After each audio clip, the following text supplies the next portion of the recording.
حضرت آپ مشکل کشا بھی کہلاتے ہیں اور آپ کو شیر خدا کا لقب بھی دیا گیا، تو یہ شیر خدا کا لقب آپ کو کس طرح سے حاصل ہوا؟ دیکھیے، حضور علیہ الصلوۃ والسلام کی احادیث مبارکہ میں جو مومن اور مسلمان کے اوصاف ہمیں ملتے ہیں، تو ایک وصف ہمیں وہاں یہ ملتا ہے کہ ایک مومن دوسرے مسلمان کی مشکل کی گھڑی میں، اس کے مصائب میں اس کے کام آتا ہے۔ اور اس پر پھر حضور علیہ الصلوۃ والسلام نے نویدیں بھی ارشاد فرمائی ہیں۔ آقا علیہ الصلوۃ والسلام نے فرمایا، من نفس عن مؤمن کربۃ من کرب الدنیا، کوئی مومن اگر کسی مسلمان کی دنیا کی تکلیفوں میں سے کسی تکلیف کو دور کرے گا تو اللہ تبارک و تعالیٰ اسے روز محشر، روز قیامت کی تکلیفوں سے محفوظ کر دے گا۔ تو بعض لوگ جو اس پر معترض ہوتے ہیں کہ جی حضرت علی رضی اللہ تعالیٰ عنہ کو مشکل کشا کہنا یا ماننا یا عقیدہ رکھنا، کہیں یہ اشتراک تو نہیں ہے؟ تو اس کی اصل جب ہم دیکھتے ہیں تو ہمارے سامنے قرآن و سنت کی روشنی میں جو پیغام آتا ہے کہ بندہ مومن کی خصوصیات یہ ہونی چاہیے کہ وہ دوسروں کے کام آئے، ان کا سہارا بنے، ان کی تکلیفوں کو دور کرنے کا بندوبست کرے، تو اصل میں تو ایک مومن کو بھی مشکل کشائی کرنے والا ہونا چاہیے۔ ٹھیک ہے حضور۔ کسی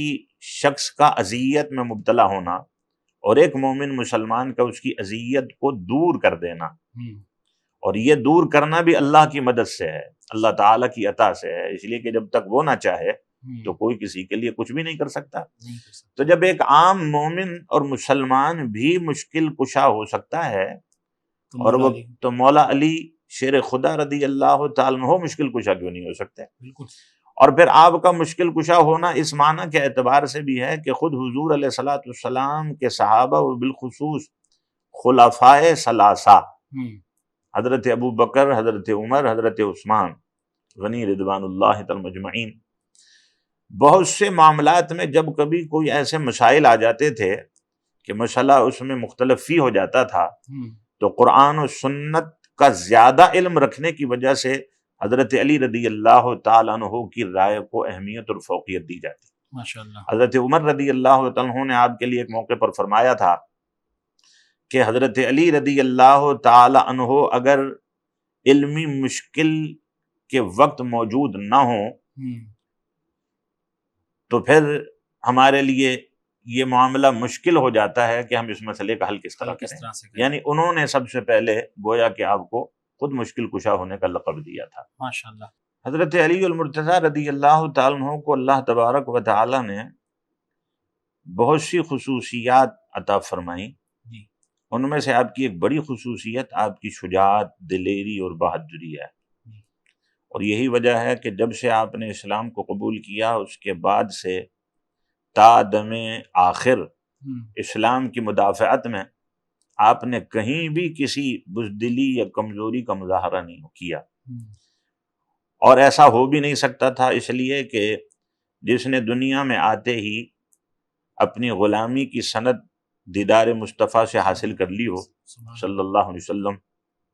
اور پھر حضور علیہ الصلوۃ والسلام کی تربیت اور آپ کی پرورش میں جو پروان چڑھا ہو،